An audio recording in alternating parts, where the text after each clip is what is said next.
There are two identities that I just recommend the calculus students memorize. And the reason why is these come from really complicated geometric constructions that you may or may not have seen in pre-calculus. So as a student, I just sat down and just hardcore memorized these ones because the derivations were not so much inaccessible, but impractical to practice all the time. So I just memorized these.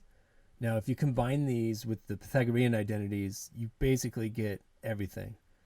So I would say all the other identities are real easy to rederive just in a few seconds. These ones, just memorize them.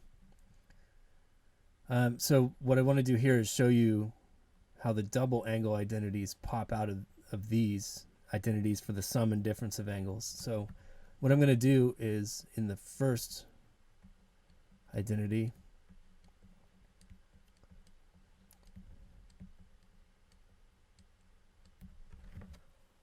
I'm just going to say let theta equal phi, and let's choose a plus sign. So I have the sine of an angle added to itself. In other words, the sine of 2 theta. And that's going to give me sine theta, cosine theta, plus cosine theta, sine theta. And, well, these two terms are the same, so I can just add them together. I get two of them, 2 sine theta, cosine theta. And a better name for the thing on the left-hand side is the sine of 2 theta. So it's called the double angle identity because I have the sine of twice an angle, and there's a way to break it down. Alternatively, you may see this as part of a calculus or physics problem where you end up with this expression on the right-hand side, and you have to recognize it could be simplified into the thing on the left-hand side.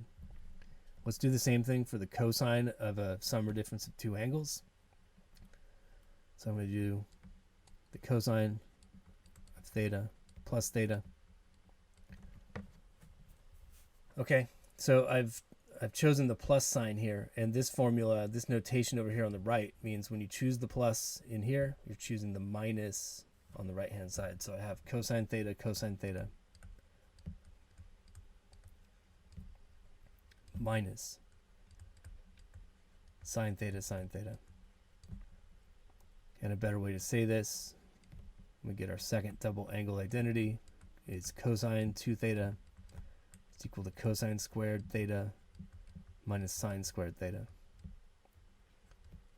All right, this is sometimes useful, but the main use I'm going to make of it is to derive what are called the power reducing formulas in another video.